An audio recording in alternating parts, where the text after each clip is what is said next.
Assalamualaikum warahmatullahi wabarakatuh. Saya Astuti Rukmanakewa dari kelompok 4 Etika Bisnis Islam dengan materi faktor-faktor yang mempengaruhi perilaku etika yang beranggotakan saya sendiri Astuti Rukmanakewa, Berta Anita Ratnasari, dan Melani.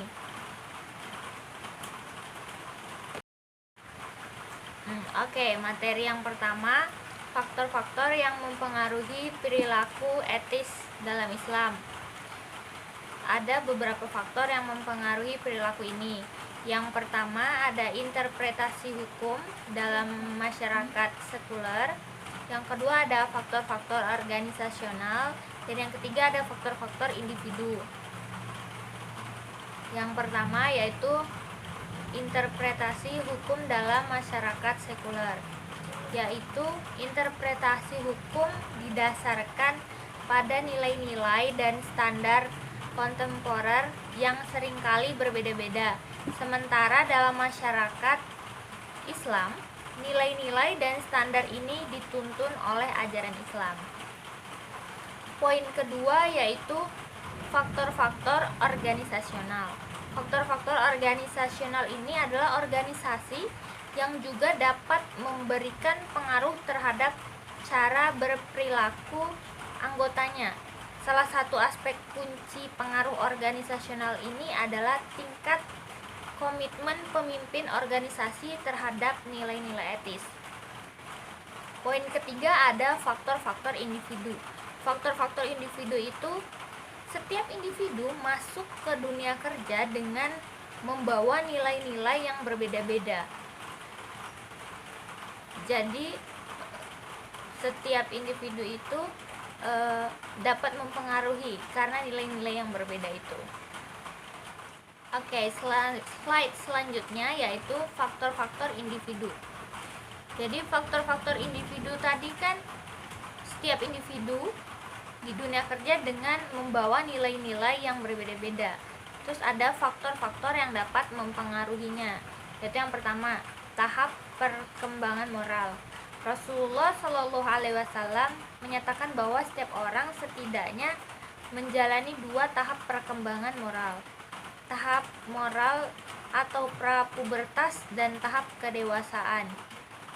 Dalam hadis yang disampaikan oleh Aisyah radhiyallahu anhu menyatakan bahwa Rasulullah Shallallahu Alaihi Wasallam berkata, terdapat 3 orang yang tindakannya tidak akan dicatat.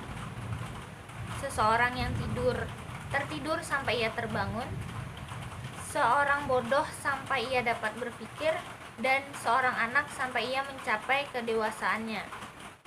Jadi dari hadis di atas 2 fakta yang dapat diambil. Yang pertama itu beberapa orang tertentu tidak bertanggung jawab atas perilaku mereka.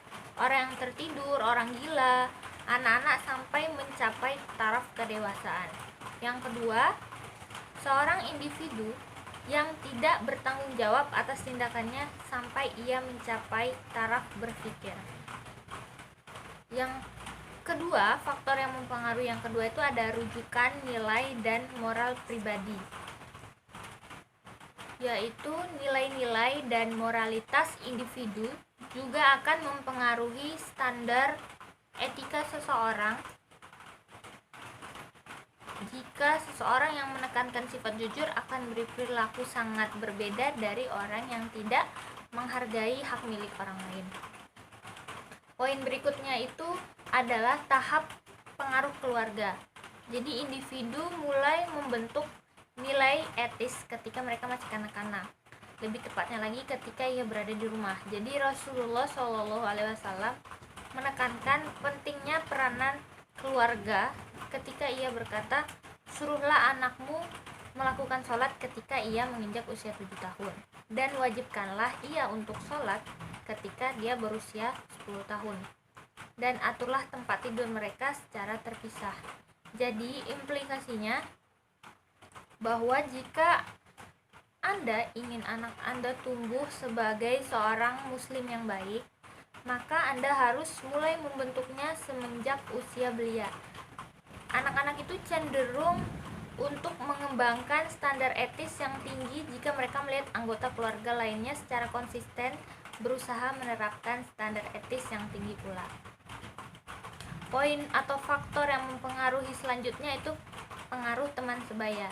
Jadi ketika anak-anak bertumbuh dan mulai masuk sekolah, mereka dipengaruhi oleh teman-teman sebaya yang menjadi teman bermainnya setiap hari. Maka dari itu, jika teman-temannya terlibat dalam perilaku yang baik, maka ia akan secara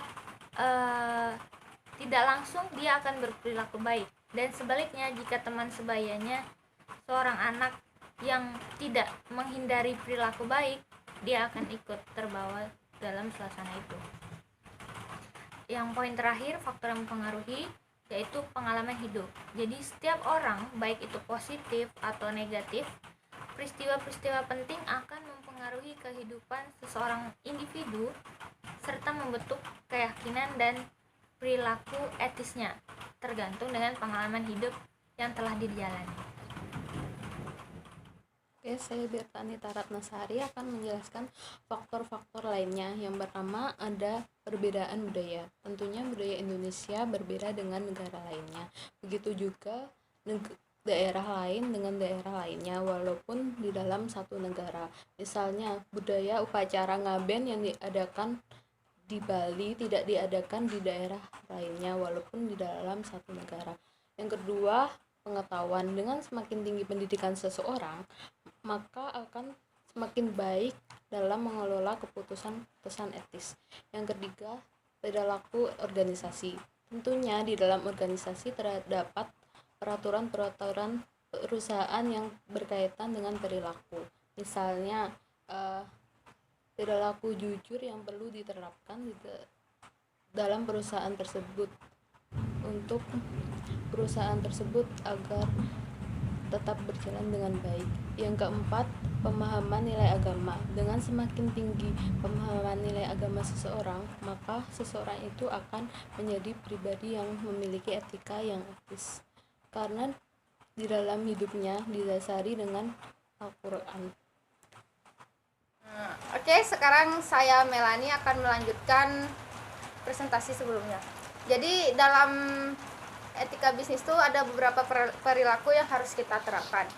Yang pertama itu berperilaku jujur. Jadi jujur itu kayak sebuah kunci dalam kita berbisnis. Kalau misalnya kita jujur nih sama pelanggan kita bahwa misalnya produknya ini nggak bagus atau buruk atau ada kerusakan, jadi kayak pelanggan itu kayak gimana ya, kasih gimana ya kayak ya itu akan berdampak positif sama kita gitu, karena kita udah berperilaku jujur. Jadi kayak pelanggan, oh dia jujur nih sama pelanggannya. Terus yang kedua ada amanah. Di amanah ini kayak amanah itu sendiri kan kayak dapat dipercaya. Jadi kayak dari sikap jujur tadi tuh si para pelanggan tuh kayak pikir, oh bisnis ini atau pelaku bisnis ini dapat dipercaya gitu. Kalau misalnya barangnya jelek ya dia bilang jelek, enggak kayak nipu-nipu. Terus yang ketiga itu ada bersikap adil. Jadi kayak antara konsumen yang satu sama konsumen yang lain tuh kayak si pelaku bisnis ini bersikap adil gitu, enggak kayak memilih oh dia ini jabatannya tinggi jadi kita harus kayak gini sama dia, terus kayak lebih condong sama yang berjabat tinggi daripada yang berjabat rendah. Jadi kayak adil aja dia memperlakukan semua konsumennya. Ada beberapa perilaku tidak etis dalam bisnis. Yang pertama itu penipuan terkait penawaran dan permintaan barang. Jadi kayak kita sendiri nih, misalnya kayak kita sangkut pautkan sama investasi, kan kita butuh kayak laporan keuangan perusahaan. Jadi kayak perusahaan ini menipu terkait kayak penjualannya, permintaan penawaran barangnya terhadap aktivitas penjualannya, dan itu dilarang oleh Islam. Terus kayak melakukan penipuan. Jadi penipuan ini misalnya saya beli barang gitu kan, sesuatu barang yang misalnya handphone gitu, terus kayak si penjual ini menipu saya bilang kalau ini barangnya ori atau masih bersegel, belum pernah dipakai, tapi padahal kenyataannya ini barang yang udah dipakai, terus sudah kayak barang apa sih yang nggak ori gitu, yang nggak original, yang keluar langsung dari perusahaannya. Jadi kayak dua perilaku di atas itu hal yang nggak boleh dilakukan oleh pelaku bisnis dalam Islam. Nah, sekian dari kelompok kami, lebih dan kurang kami mohon maaf. Assalamualaikum warahmatullahi wabarakatuh.